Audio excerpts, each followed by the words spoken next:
Сейчас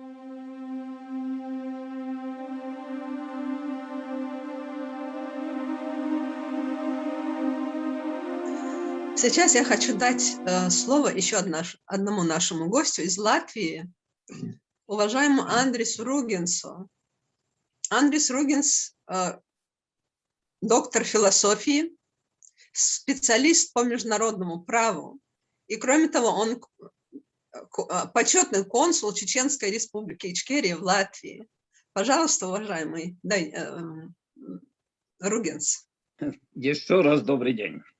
Здравствуйте. Я, наверное, начну с того, что мне часто спрашивают в нашем правительстве и парламенте, почему я очень скептически отношусь к теми, ну, скажем так, русскими аналитиками, которые перешли на Запад и комментируют то, что происходит в Украине и вообще. И мой ответ всегда такой: где были эти люди, когда по приказу Путина ФСБ взрывала жилые дома с людьми и поставила вину чеченцам?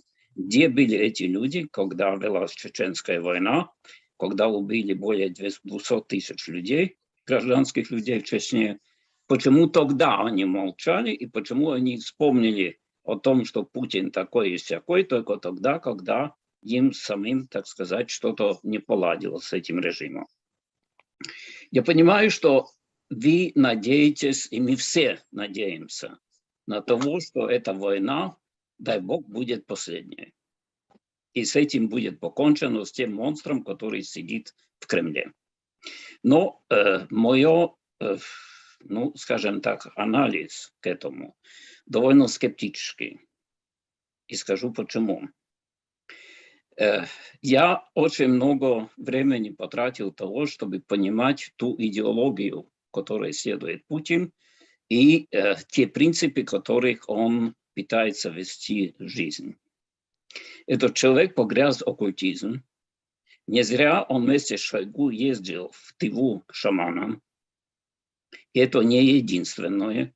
Рядом с ними находятся люди. Когда Анонимус опубликовал телефонный список в Кремле, вы можете увидеть, что там есть огромное количество людей, которые называются там, ну, скажем так, гадалки, пророки и тому подобное, да, то есть чистые оккультисты. И что этот человек происходит, ну, жизнь пытается вести ту же самую систему, которую в свое время хотели вести немецкие нацисты. И только поменяется местами ариец, германец, ариец, славян, Lebensraum для немцев, русский мир для русских и так далее. Да? А в принципе это один и тот же самый, так сказать, помет из одной курицы. Ну вот. И поэтому я думаю, что он будет идти до конца. Или его уберут, или он пойдет до конца. А до конца пойти, это значит то, что он готов действительно, как он сказал. Зачем такой мир, в котором нет России? Мы будем в раю, а остальные пусть они там, так сказать, в своем месте. Ну вот, и я думаю, что реальность глобальной катастрофы довольно большая. Потому что теперь уже видно, что его приближенные его обманули. Он действительно прожил в информационном вакууме. Поэтому сейчас есть чистка ФСБ, которую он начинает проводить. И я думаю, что это не будет последняя чистка. Там истрачены огромные деньги на то, чтобы создать пятую колонну в Украине. Оказалось, что эта пятая колонна так и не создалась. Российская армия терпит очень большие чувствительные потери. Но учтите, что они начинали войну где-то 190 тысяч людьми, а у них под ружьем стоит более миллиона. Это значит то, что ресурсы России, как бы мы не хотели, далеко не исчерпаны. И он будет делать все, чтобы добиться своего. У него другого выхода нет. Вот в чем дело. И поэтому я думаю, что все сейчас зависит от того, какая реакция будет у Запада. Потому что красную кнопку нажимает не один человек. Я специально спросил у людей, которые имеют, так сказать, достаточно знаний, чтобы знать, как руководить этим делом на Западе и как это происходит в России. Там нужно около 10 людей. И, естественно, не каждый из них сумасшедший. Это тоже факт. Но все зависит от того, как будет себя вести Запад. И то, что я сейчас вижу, меня вызывает огромную осторожность. Боязнь привести МИГи в Украину и дать их украинским летчикам. Больше разговоров, мы будем помогать. И знаете, это мне напоминает мое детство. Когда я как маленький ребенок сидел в бункере вместе с своими братьями, и мы слушали радио из Лондона, который сказал, что держитесь, мы каждую минуту, мы придем вам на помощь. Кроме провокаторов, которые приехали сюда, мы ничего не ожидали, реально. Поэтому я всегда, когда мне спрашивают и наше руководство, что ты думаешь, я им всегда напоминаю, ребята, все это так, но будьте осторожны. Это не значит, что нам не надо ничего не делать. Нам надо действительно делать. И то, что для чеченцев, я думаю, очень болезненно, это то, что используются кадыровцы сейчас, используется того, что вот, мол, они наведут там порядок и так далее, да, это компрометирует, естественно, чеченскую общину на Западе тоже. И я думаю, что тут надо делать определенную работу вам, чтобы показать, что чеченский народ – это не те головорезы, которые прибывают на Украину, или просто обманутые люди, которым рассказывают, что они там, так сказать, борются с гниющим Западом, с этими лесбиянками и тому подобное, да. Но что они борются, по сути дела, против своего собственного народа тоже. Так что вот мой, так сказать, совет коротко. То, что я хочу сказать о сегодняшней ситуации. Оно не очень розовое. Я очень надеюсь, что она будет намного лучше, чем я говорю. Но будьте осторожны. Мы тоже это уже учли, да, и мы тоже рассчитываем, что очень хорошо, что нам клянутся, что будем каждый сантиметр латвийской земли защищать от России. Но мы тоже очень осторожны. И еще одно напоследок. Я думаю, что одна из самых крупных ошибок, которые сделала Европа, Евросоюз, и это я говорю и нашим министрам дорогим, что, ребята, то, что вы признали президентом Белоруссии, эту женщину, которая получила реально, это из разведданных, где-то более 20% всего лишь. Батька получил там 60 с чем-то. Да. Это была крупнейшей ошибкой, потому что Лукашенко все время шатался между Западом и между Москвой. Так давайте, купите его, чтобы он боролся с Путиным, чтобы он был против него. И если он был против него, то, я думаю, и нападения на Украину не было. Мы создали фактически второй фронт. То, что белорусы не пошли, это связано с тем, что они знают, с кем они имеют дело, и поэтому они не хотят пролить свою кровь, так сказать, в соседней земле. Ни за что. Потому что все они ездили в Украину, они знают, что там происходит, и что это чушь, которую можно рассказать там в Смоленске, там в Владивостоке и так далее. Русскими они все поверят. Что там есть натовцы, там есть биологические оружия и все эту чепуху. Но это показывает еще раз, что западная дипломатия, и это я могу сказать любому из них, она находится на детском уровне мышления, в моем понятии. Я бы дал им почитать книги по дипломатии и книги по политике, чтобы они знали, с кем они имеют дело. Хорошо. Это то, что я хочу сказать. Что касается Конституции, то, знаете, мне очень трудно судить об этом. Я абсолютно не специалист по этой области, но я просто хочу сказать, жалуем нас, да, что судя по тому, что решает наш Конституционный суд, была бы моя власть, я его вообще отстранил. Потому что некоторые решения, то, что принимается Конституционным судом, ну, они, по-моему, очень далеки от демократии. Особенно, если это касается прав, так сказать, сексуального меньшинства и тому подобное. Но это совсем уже другой вопрос. Это просто так. Все, спасибо вам.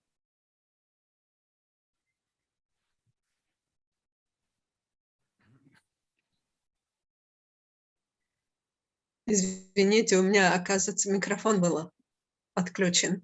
Спасибо, уважаемый Андрей, за ваше мнение. Сейчас я хочу дать слово еще одному нашему участнику из Литвы, нашему большому другу, который много раз бывал в Чечении, был знаком с нами, с нашими всеми президентами, был наблюдателем на выборах президента и парламента в январе 1997 года, был членом парламента Литовской Республики, является сигнатором акта независимости Литовской Республики от 11 марта 1990 года. Кроме того, он возглавляет международную группу парламентариев по проблемам Чечении. Пожалуйста, Альгирдас Эндрюкайтис.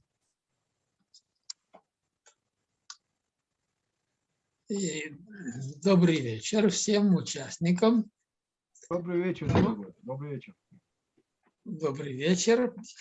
И я всегда, ну, наверное, и другие люди вспоминают истории, учатся из историй, что сделано, что не сделано, как это. И хочу напомнить вам Лермонтова, который сказал: «Прощай, немытая Россия, страна рабов, страна господ, и вы, мундиры голубые, и ты, послушный им народ». Вот с этих времен Россия ничего и не изменилась. Состоит на таких исторических границах, от которых страдают и сами россияне, и все ихние соседи. Поэтому, не касаясь конституционных вопросов ваших, которые, конечно, не являются первым сегодня вопросом, будущего вопроса, я предлагаю, что вы подумали о таком деле, чтобы выйти на рубеж независимости в будущем при разных обстоятельствах, которых сегодня мы и не знаем всех, и конституционной дороге,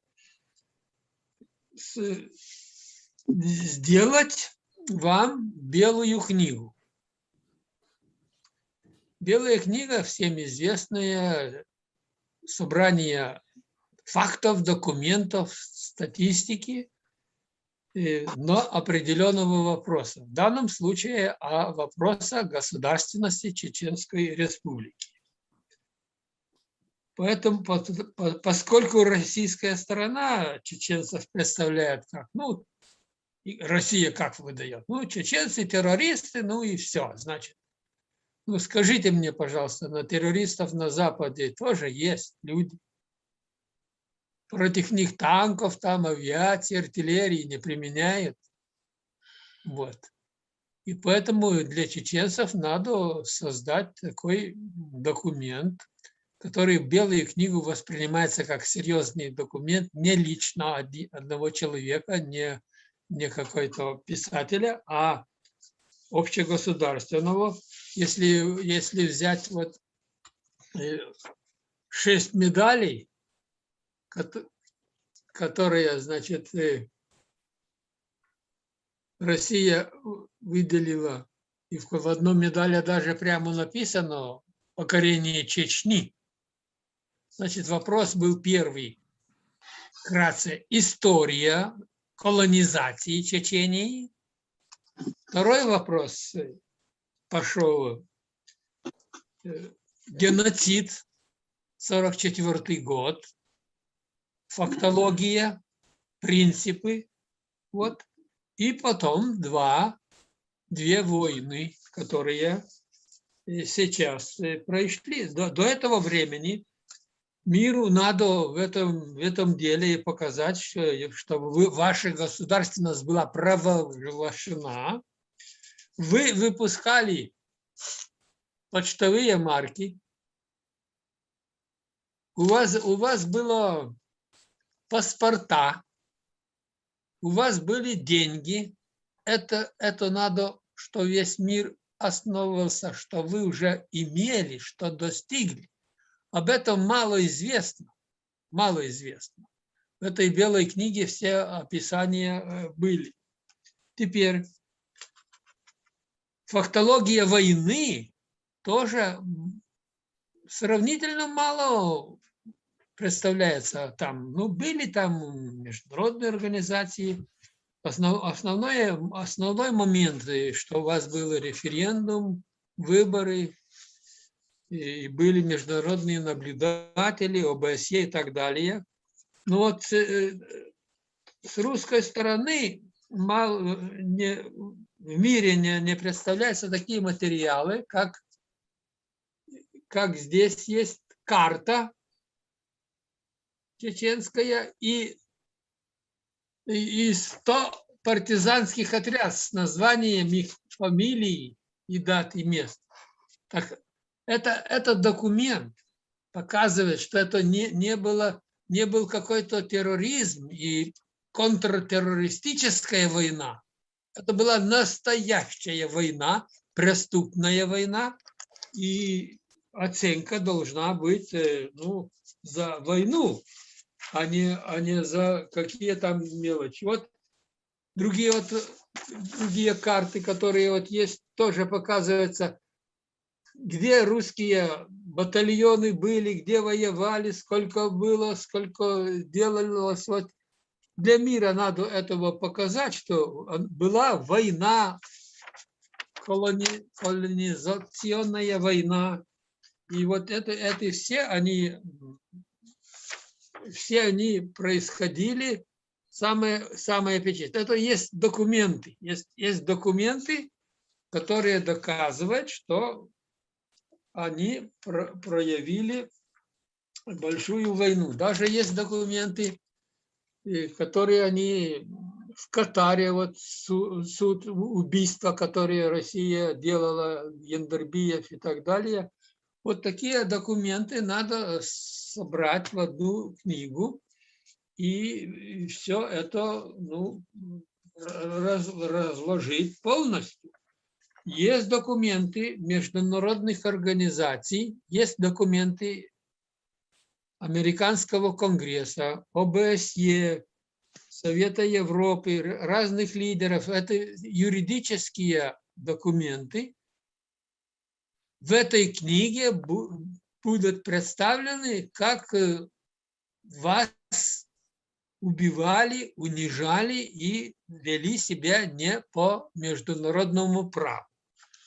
И тогда уже можно свои требования о независимости объявить. Тут есть у меня список документов, которые принял литовский парламент. Разные заявления, протесты и так далее. С других стран документы у нас в Литве тоже есть. Их надо показать. Показать, как война происходила. Вот есть шариковая бомба, осколок, которые запрещены. Россия применяла вот этих. Это должно ложиться в дело обвинения. Как это делается? Есть в Литве тоже вот игольчатые бомбы, которые применялись. Так что где на Западе применялись там шариковые бомбы против террористов там во Франции или в других странах. Таких вещей нет и не было. Это должен быть факт, что это не терроризм, причина, а война, колонизация. В Литве, например, есть тоже привезена, я здесь не захватил, полметровая гильза. Я не знаю точно, противотанковая или артиллерийская. Вот. Ну, кто в западной стране борется с террористами такое оружие? Это сразу снимается вопрос российского объяснения и оправдания, что они были обязаны и так далее, и так далее. Вот.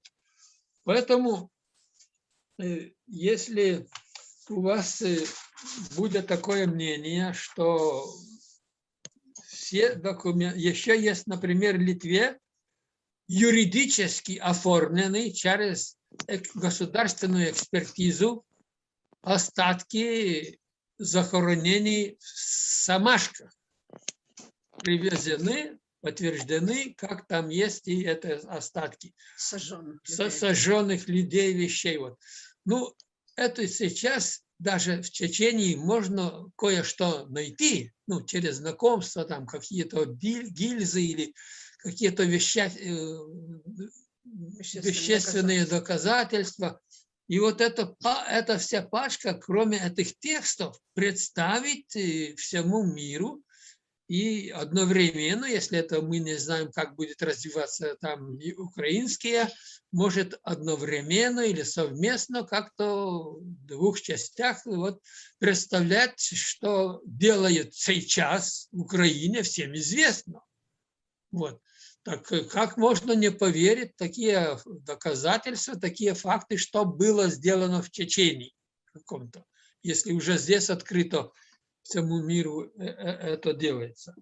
Поэтому и разные, даже если даже собрать сборник карт и собрание этих, ну, картин, просто там 10, 20, 100 картин тазик показывают. Ну, это будет ваше юридическое право о несоблюдении Россией Устава Организации Объединенных Наций, разных пунктов, и вопрос станет о уголовной ответственности политиков России. Будет ли это Гаагский суд или специальный трибунал можно требовать создать для этого вопроса? И в таком юридическом плане, если у вас есть, я знаю, на Западе есть достаточно интеллектуальных сил, людей, которые, если создать вашу комиссию, каждому разделить по отделу, что собирать и так далее, вы можете исключительно историческую, юридическую книгу подготовить, и какая-то часть этой книги, документов могут пойти и на Международный суд. Во всяком случае, даже если за ущерб, если даже не дойдет или там как-то, ну, как там будет крутиться на Западе, я не знаю, но представлять ущерб, сколько жертв и так далее, просто, ну, экономический, капитальный вопрос к этому политической вашей требовательности и вашего права этого требует. И мы в Литве уже есть несколько документов собрано, мы можем тоже подключиться, подать этому. А если ваш будет этот вопрос такой решен, отдельные группы отдельных вопросов, можно сделать большую работу, которая будет иметь исключительно историческое и юридическое значение. желаю я вам в своих силах, которых у вас есть, на Западе есть силы, что вы это обдумали и посмотрели, что можно сделать. Бигду. Баркал, дорогой, баркал. Спасибо Спасибо. большое, уважаемый господин Альгердас.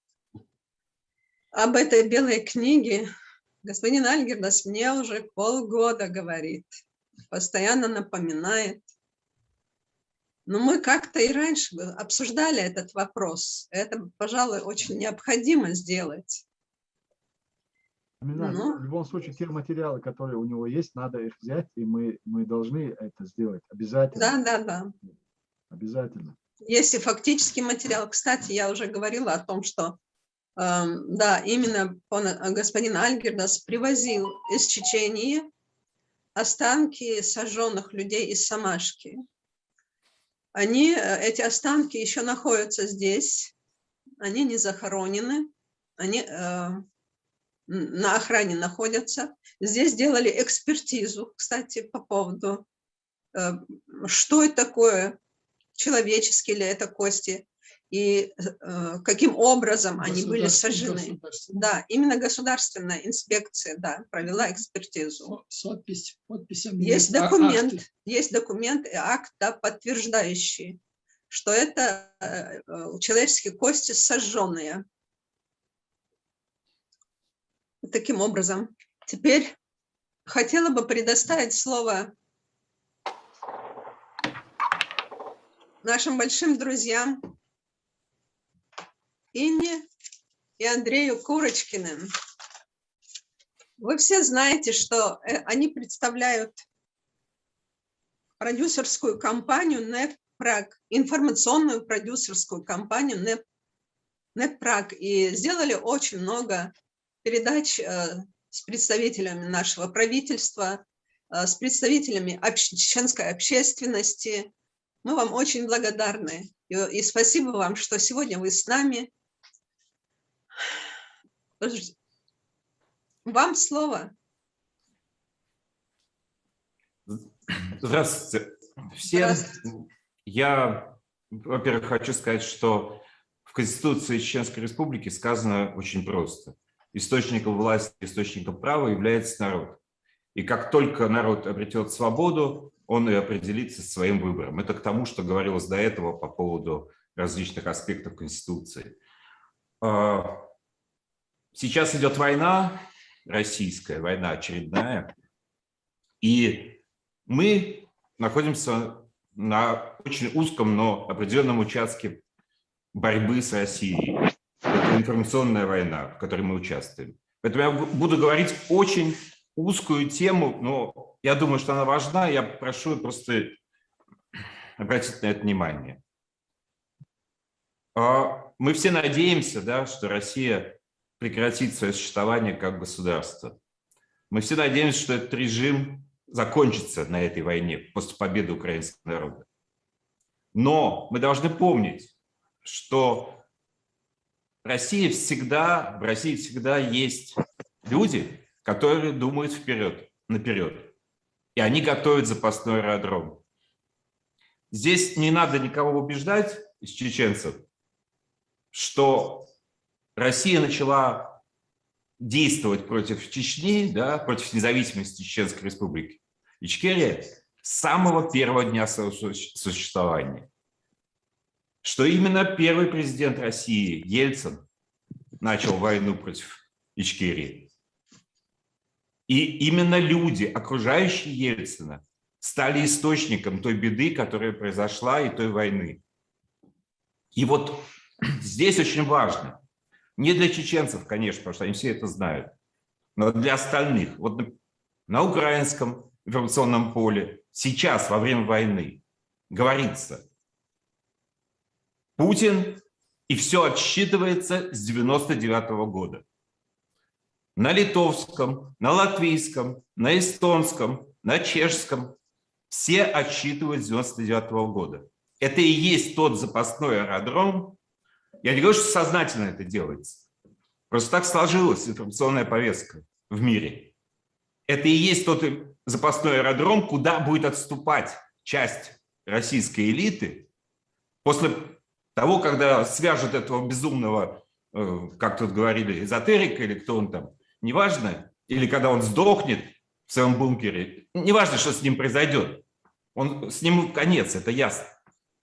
Но вот часть элит российских будет отступать туда. Они скажут, была Россия, которую захватил Путин и его банда, а мы хотим назад. Мы хотим к той России, которая прекрасная, замечательная, и будем строить Россию будущего. Вот чтобы не допустить вот этого отступления, нужно говорить о незаконности существования российской власти с самого первого шага, с первого дня, когда она возникла 30 лет тому назад. Вот тогда есть шанс у Чеченской республики Ичкерия переучредить, ну, не у самой республики, она существует, переучредить всем народам, которые населяют сейчас, находятся на территории оккупированной России, установить свои национальные государства. Может быть, там будет часть русским, если они покаятся, а может быть, им вообще нету места.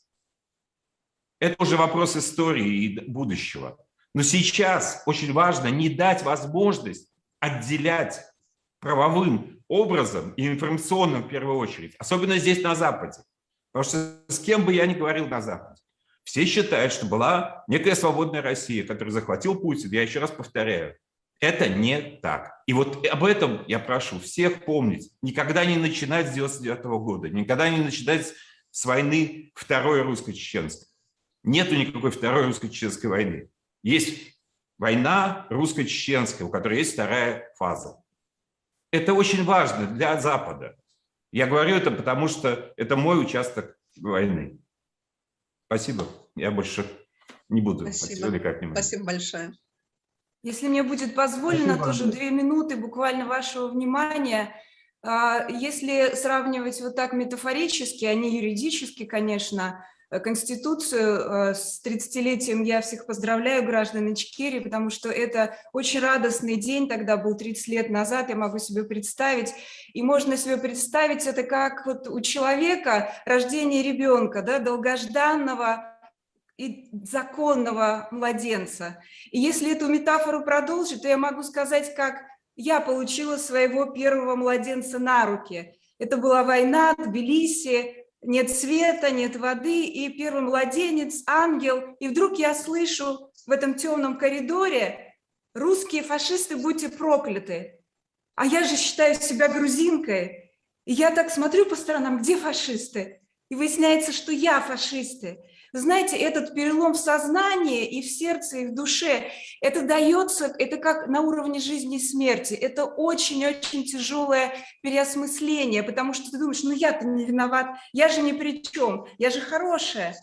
И все мне грузинки, девочки вокруг говорят: нет, это не про тебя, просто беженцы бегут из Абхазии, русские фашисты их гонят, обстреляли беженцев в Гальском ущелье. Это так страшно, и ты понимаешь, что это ты. Но у меня был еще шок до этого, 9 апреля 1989 года. И только это мне дало, понимаете, у меня вот часть русская, часть украинская, которые всегда они так вот сосуществовали. Но потом, когда я поняла, что такое этот русский страшный грех в твоем, да, существе, с которым который надо изживать, с которым надо бороться. Слава Богу, у меня и учительница по музыке была, друг большой Звиада Гамсахурди, и поэтому для меня и Тбилиси – это такое что-то нежное, с чего мы пылинки тогда сдували.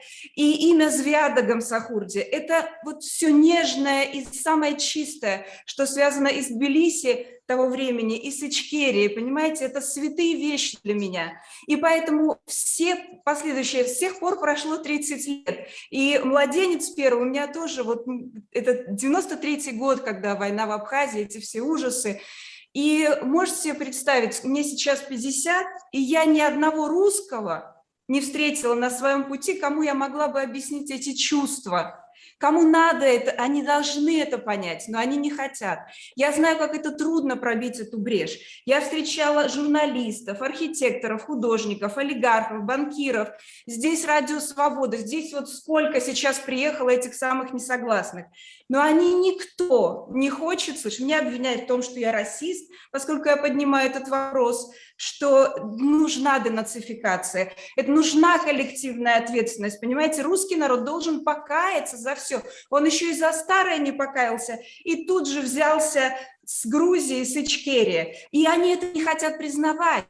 Меня проклинают, но я готова. Знаете, вот в 4 года я увидела сцену на кладбище, когда вот свекровь своей вот невестке, которая лежит в могиле, она плачет и говорит: пожалуйста, встань, иди домой, я на твое место лягу. На меня это такое впечатление произвело. Я готова каждому убитому чеченскому ребенку сказать: встань, иди домой, я на твое место лягу. Я хочу, чтобы каждый русский это произносил и понимал в своей душе.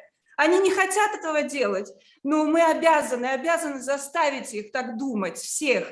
И помогите нам, пожалуйста, потому что на нас идет большая охота со стороны этих либералов, так называемых русских.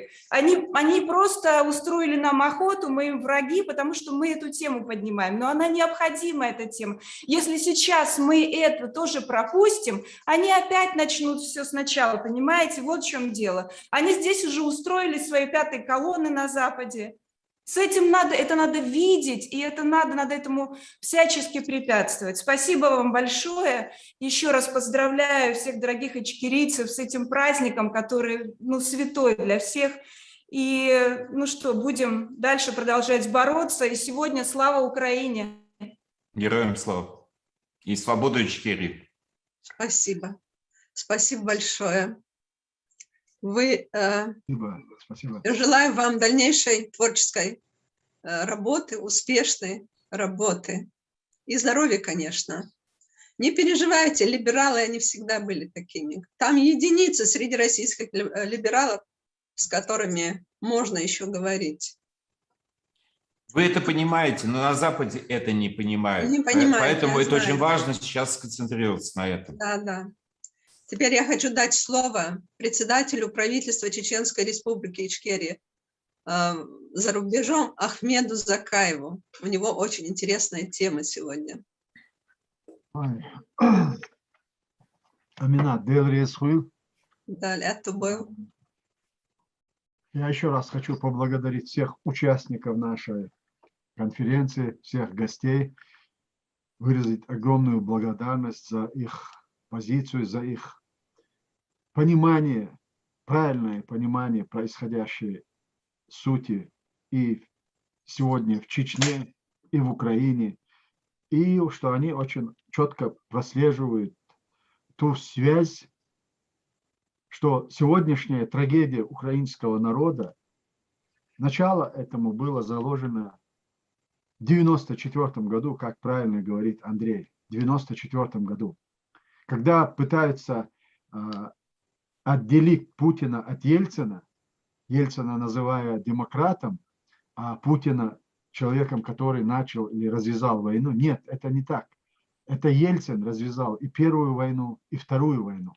Это он подписывал указы о начале бомбардировок Чеченской Республики и Грозного, и других объектов. Он подписывал приказ. И я помню, находясь в осажденном Грозном, когда у нас еще работали маленькие телевизоры, Ельцин, выступая, передавая власть уже Путину, он крокодильями слезами говорил о том, что он жалеет, что он сожалеет и жалеет о том, что он сотворил в Чечне в 1994 году за войну в Чечне. И это происходит в тот момент, когда он продолжает войну в 1999, 2000 год. Эта война идет, Грозный бомбят. Я сижу под этими бомбами, и сотни тысяч людей в Грозном находятся в подвалах. Гражданские лица, которые оказались там, они до конца не верили, что будет такая очередная война и очередная бомбежка Грозного, потому что Ельцин в свое время подписал договор о мире с Масхадовым, с Асланом, с нашим президентом, где он заверил и международную общественность, и российскую, и чеченскую, что с этого момента все вопросы, касаемые взаимоотношений России и Чечни, будут решаться исключительно мирным путем. Отказ от угрозы, отказ от применения угрозы силы. Все это было изложено, и, естественно, он дал второй раз. И представляя Путина, объявив его своим преемником,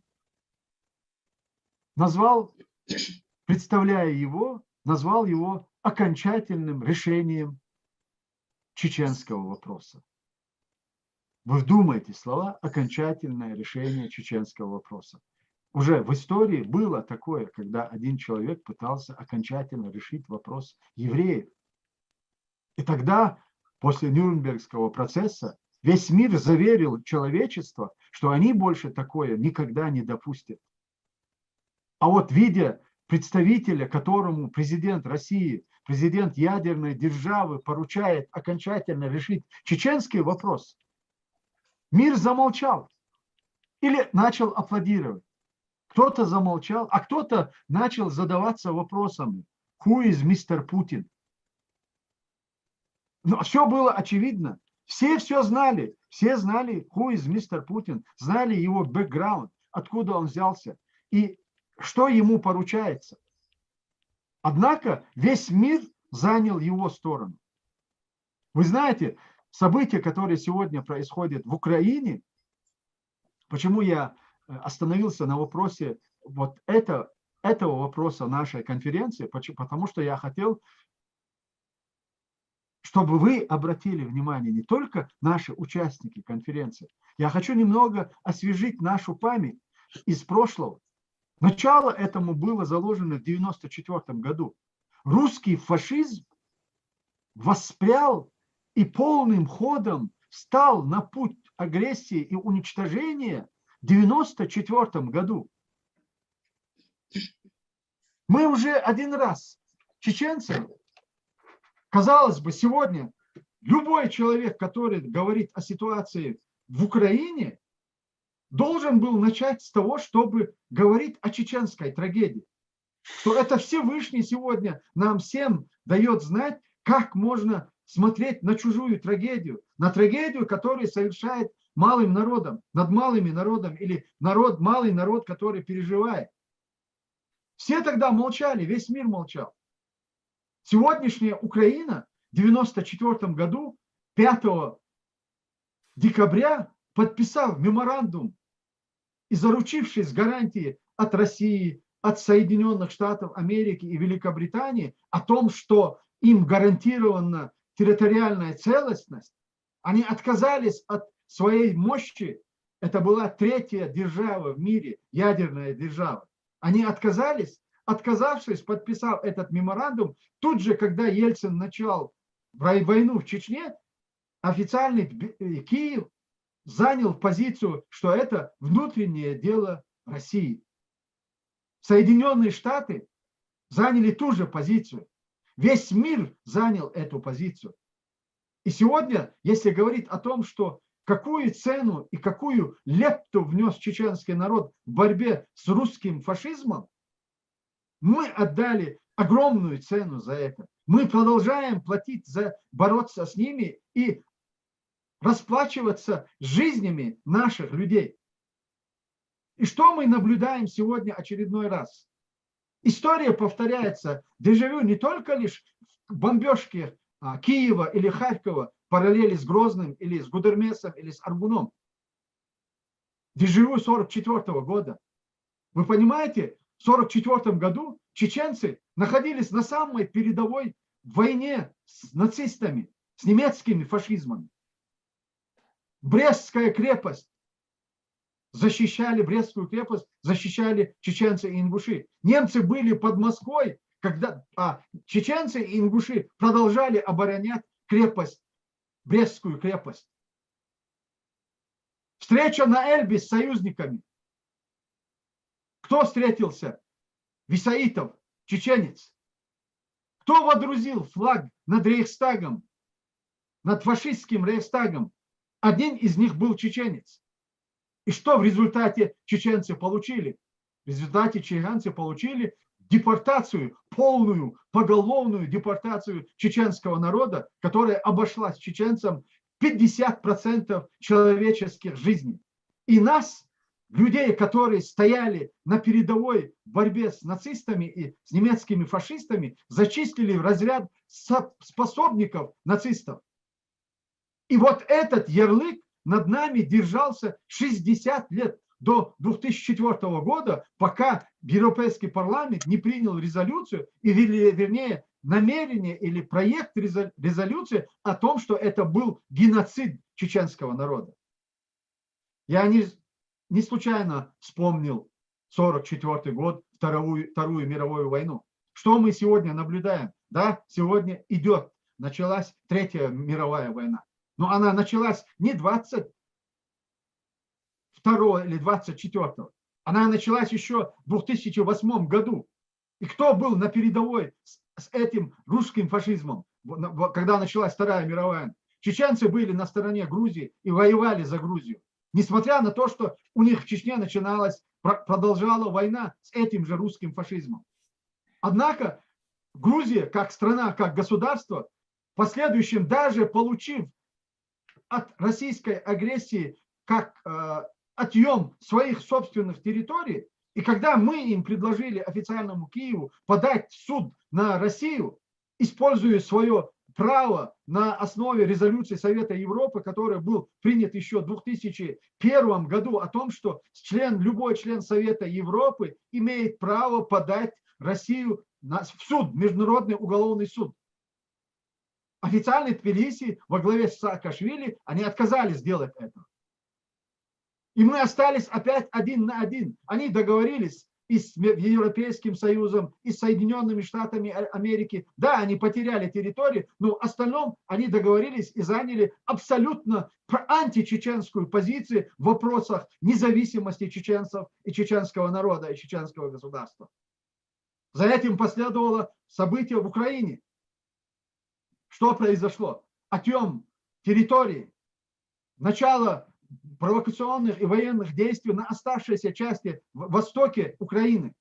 Мы опять, кто там первым оказался в рядах на стороне украинцев? Это были чеченцы, которые стали вместе с украинцами защищать их свободу и их независимость от агрессии, российской агрессии. И как только конфликт притих, что мы получили? Мы опять украинскому руководству предложили подать на Россию в суд, Международный уголовный суд, за те события, которые произошли с нами 20 лет назад. Потому что они имели право, полное право юридическое подать на Россию в суд. Вместо того, чтобы опять-таки поднять чеченскую тему и поднять те преступления, которые Россия совершила на территории Чечни, украинцы в первую очередь что сделали? Они выдали чеченцев, обвинив его в терроризме. По запросу России начали выдавать чеченцев России. Саакашвили в свое время, идя Путину на поклон, выдал в общей сложности 35 чеченцев, которые находились по запросу России за то, что они оказывали сопротивление российским агрессорам. Вот эта вся несправедливость сегодня выливается. И что мы сегодня наблюдаем? Что происходит?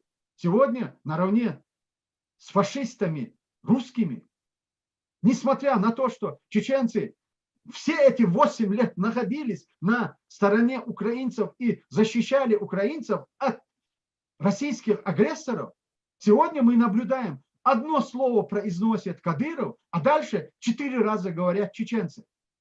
Чеченцы напали. Не чуть ли Чечня это как независимое отдельное государство, которое наравне с Белоруссией, с Молдавией, с Россией совершило агрессию против украинцев. Нет, дорогие вы мои, мы не совершали агрессию против Украины. Чеченцы, начиная с первого дня, что начались у вас проблемы с российскими агрессорами, с российскими фашистами, мы занимаем вашу позицию. Мы находимся на вашей стороне. Мы гибнем за вашу независимость в вашей стране. Пример этому бригадный генерал Иса Мунаев, который погиб еще в 2015 году. И сегодня спрашивать у чеченцев, что вы делаете во имя защиты украинцев или во имя победы над российским фашизмом, спрашивать у чеченцев, это по меньшей мере аморально. Мы заплатили в борьбе с русским фашизмом 300 тысяч человеческих жизней. И поэтому сегодня, когда нам задают вопрос, а что мы делаем в Украине, даже спрашивают, вы как бы исполняем долг. Никакого долга у нас ни перед украинцами, ни перед грузинами, ни перед остальными народами у нас нет никакого долга. Все эти народы, включая все эти международные институты, они должны чеченцам и чеченскому народу за то, что они позволили сделать с нами то, что сделал Путин, и в кого они вырастили сегодня этого Путина. Мы не долг отдаем, мы просто боремся как можем с этим русизмом. Определение русизму 30 лет назад дал легендарный чеченец Джохар Дудаев, первый президент Чечни. Он заявил о том, что будет. Да, предсказывать это дело неблагодарное, но в данном случае мы понимаем, насколько он был прав, насколько он хорошо понимал суть этого русизма. И за эти 30 лет, благодаря и потворствуем всего международного сообщества и российского, если так его можно назвать, общества со всеми их либералами, которые сегодня перебежали в Европу и кричат отсюда, вот какой плохой Путин. Да нет, это ваше детище. Путин, это вы его создали на чеченской крови, господа либералы. Это международное сообщество создало Путина на чеченской крови, на крови чеченских детей. И сегодня задаваться вопросом или пытаться перекладывать ответственность за русский фашизм на чеченцев из-за того идиота, который Путин выкормил, из-за этого национал-предателя, из-за этого морального урода, который предал собственный народ, и которому Путин поручил сегодня высказываться по-всякому, по случаю и не случаю по поводу Украины и заверять весь мир в том, что чеченцы всецело поддерживают Путина в его агрессии. Весь мир понимает, кто такой Кадыров. Весь мир знает, что произошло с Чечней все эти 30 лет. И сегодня пытаться перекладывать ответственность за русский фашизм на чеченцев, я с этим категорически не согласен. Я призываю всех сегодня, и участников конференции, и журналистов, и политологов, и политиков, и политаналистов, всех, встаньте на защиту чеченцев сегодня. Да, сегодня убивают украинцев, но демонизируют всю нацию чеченскую и пытаются переложить ответственность путинского фашизма на чеченцев. Или, по крайней мере, хотят возложить часть этой войны на нашу нацию, которая заплатила в борьбе с этим русским фашизмом 300 тысяч человеческих жизней. 300 тысяч человеческих жизней.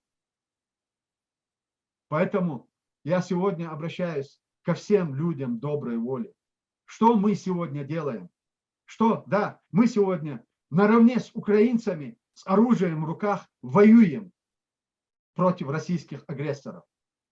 Мы наравне с другими политическими, общественными деятелями по всему миру участвуем в организации протестных акций. Мы сегодня создали волонтерские группы по всему миру и участвуем в сборе гуманитарной помощи. Мы, как Государственный комитет деоккупации, первыми объявили о своей готовности вооруженным путем оказывать поддержку украинскому народу. Что мы еще должны сделать и что мы еще можем делать в этой ситуации? Мы будем делать, мы будем помогать, но должны оценки ставиться правильные. И нужно четко уметь определять и разделять кадыровцев от чеченцев и от чеченской нации. Кадыровцы – это сегодня наши палачи чеченского народа. Да, они сегодня, выполняя волю Путина, какая-то часть из них оказалась в Украине, в составе российской армии. Если говорить о процентном соотношении, это 0,005%, которые участвуют там. Однако вся это преподается и выдается, как будто они находятся в авангарде вот всей этой российской агрессии, и они решают самостоятельно какие-то задачи. Мы с этим не согласны, и мы призываем всех сегодня дать правильную правовую оценку тем событиям, которые происходят. Да, мы воюем сегодня за Украину, мы боремся сегодня за Украину, мы молимся сегодня за Украину, за их победу, потому что это будет нашей победой. Это будет развал Российской империи, которая гарантирует чеченцам и всем другим малым закабаленным народам и свободу, и независимость. И за это стоит бороться, и за это надо бороться. И мы будем, иншаллах, и бороться, и делать все, что от нас зависит во имя торжества победы украинцев над русским фашизмом. Я очень извиняюсь, дорогие, может вам показаться мое выступление эмоциональным, но я считаю, что я был обязан сегодня в нашей работе, в контексте нашей конференции высказать все, о чем каждый из вас думает и переживает. Баркал за внимание.